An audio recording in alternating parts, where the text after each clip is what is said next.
Assalamualaikum warahmatullahi wabarakatuh. Ketemu lagi dengan aku, yeay. Bagi teman-teman semua yang pertama kali melihat video saya ini, baiklah saya akan memperkenalkan diri terlebih dahulu nih. Perkenalkan, nama saya Wartini Nur Fajriyah. Saya dari Majalengka asli. Iya. Kebetulan untuk video kali ini saya akan membahas tentang bahasa Indonesia kembali ya, bagi teman-teman semua yang pernah melihat atau menonton video saya sebelumnya. Kurang lebih 1 tahun yang lalu saya pernah upload video membahas mengenai bahasa Indonesia ya, dan sekarang guru saya kembali menugaskan saya untuk mengupload video tentang bahasa Indonesia. Lebih jelasnya yaitu materi singkat mengenai artikel. Ayo, siapa yang kangen nih sama pemaparan aku? Ada yang kangen gak ya? Oh iya, sebelum next, bagi teman-teman penonton semua, jangan heran ya dengan mukena yang masih saya pakai ini. Karena saya tag video ini setelah melaksanakan sholat tarawih. Oh iya, bagi teman-teman penonton semua yang melaksanakan puasa, selamat menjalankan ibadah puasa. Semangat ya. Gak terasa ya, berapa hari lagi nih kita lebaran Idul Fitri ya.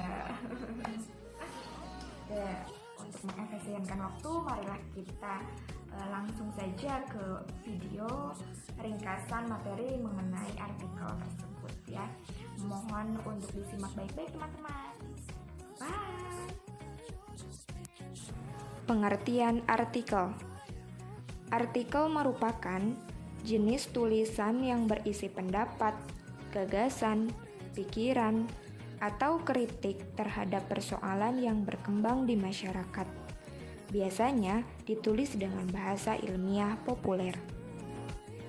Sedangkan artikel opini yaitu tulisan yang berisi pendapat penulis tentang data, fakta, fenomena, atau kejadian tertentu dengan maksud dimuat di surat kabar atau majalah. Bentuknya artikel opini dapat dikategorikan sebagai teks eksposisi karena berisi argumen seseorang atau pandangan seseorang.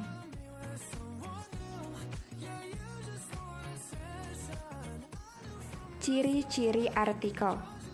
Yang pertama, dibuat secara ringkas, padat, jelas, dan tuntas. Yang kedua, didasari oleh fakta, bukan fiksi atau mitos yang kebenarannya masih diragukan. Yang ketiga, bersifat informatif dan faktual, mengungkapkan peristiwa berdasarkan suatu penelitian dan dapat dipertanggungjawabkan. Yang keempat, sebuah artikel dapat mengandung opini dan analisis, namun harus berdasarkan teori dan data yang valid.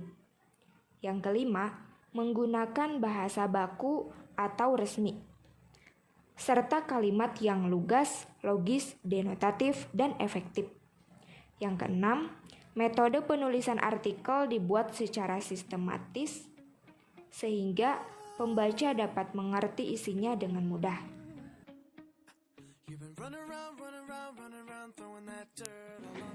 Kebahasaan teks artikel. Yang pertama, menggunakan kata rujukan.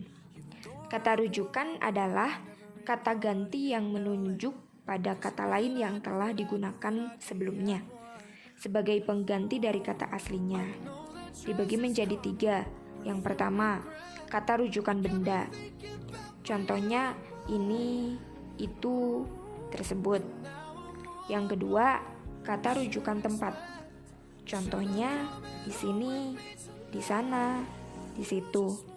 Yang ketiga, kata rujukan orang atau persona. Contohnya dia, ia, beliau, mereka. Untuk kebahasaan teks artikel yang kedua yaitu penggunaan kosakata. Kosakata merupakan keseluruhan kata, perbendaharaan kata, atau istilah yang mengacu pada konsep-konsep tertentu yang dimiliki seseorang. Yang ketiga, menggunakan konjungsi.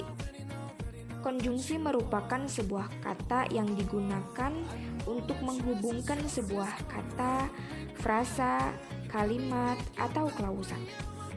Konjungsi dapat berupa sebuah kata yang menghubungkan antar kata, antar kalimat, atau antar paragraf. Adapun konjungsi yang sering digunakan, yang pertama ada konjungsi kronologis atau urutan waktu. Contohnya pertama, kedua, berikutnya, kemudian. Yang kedua ada konjungsi kausalitas atau hubungan sebab akibat. Contohnya karena, jika, akibat, agar, dengan demikian, oleh sebab itu, dan lain-lain. Yang keempat, menggunakan kata baku. Kata baku merupakan kata yang sesuai dengan kaidah bahasa Indonesia. Kata baku biasanya digunakan dalam kalimat atau tulisan yang bersifat formal. Yang kelima, menggunakan adverbia. Adverbia merupakan kata yang memberikan keterangan pada verba, adjektiva, nomina, predikatif, atau kalimat. Adverbia yang sering digunakan dalam teks formal yaitu adverbia frekuensi. Contohnya jarang, sering, kadang-kadang, sekali, dua kali. Mengkonstruksi artikel berdasarkan fakta. Artikel dapat disajikan dalam 5 pola. Yang pertama, pola pemecahan topik. Pola ini memecah topik yang masih berada dalam lingkup pembicaraan yang dinamakan subtopik atau bagian-bagian yang lebih kecil dari sempit. Kemudian menganalisis masing-masing. Yang kedua, pola masalah dan pemecahannya. Pola ini lebih dahulu mengemukakan masalah atau bisa lebih dari satu yang masih berada dalam lingkup pokok bahasan yang ditemakan dengan jelas. Selanjutnya, analisis pemecahan masalah dikemukakan oleh para ahli di bidang keilmuan yang bersangkutan. Yang ketiga, pola kronologi. Pola ini menggarap topik menurut urutan peristiwa yang terjadi. Yang keempat, pola pendapatan alasan pemikiran. Pola ini digunakan bila penulis hendak mengemukakan pendapatnya sendiri tentang topik yang digarapnya, lalu menunjukkan alasan pemikiran yang mengarah ke pendapat tersebut. Yang kelima, pola pembandingan. Pola ini membandingkan dua aspek atau lebih dari suatu topik dan menunjukkan persamaan dan perbedaan. Pola ini paling sering dipakai untuk menyusun tulisan. Mengevaluasi informasi dalam artikel. Dalam mengevaluasi artikel, kita dapat membedakan antara fakta dan opini dalam artikel. Yang pertama, fakta. Fakta adalah pernyataan yang menampilkan situasi akurat dari sebuah masalah ataupun kejadian. Kebenaran sebuah fakta sudah terbukti dan terverifikasi. Yang kedua, opini. Opini adalah pernyataan tentang suatu ide dan pikiran serta pendapat yang bersifat subjektif sehingga belum terbukti kebenarannya. Bagaimana pemaparan aku tadi? Oke kan? Mungkin hanya itu yang dapat saya sampaikan dalam video kali ini. Insya Allah kalau ada tugas kembali yang ditugaskan oleh guru saya kepada saya, insya Allah saya akan membuatkan kembali video ringkasan materi seperti ini. Mungkin hanya itu. Semoga materi yang saya sampaikan tadi dapat bermanfaat bagi teman-teman semua ya. Bye-bye, next time ya. Assalamualaikum warahmatullahi wabarakatuh. Dah. A few moments later.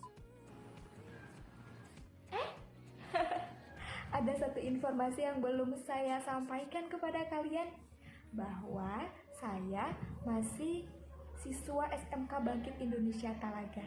Belum pindah haluan loh. Oke, see you next time.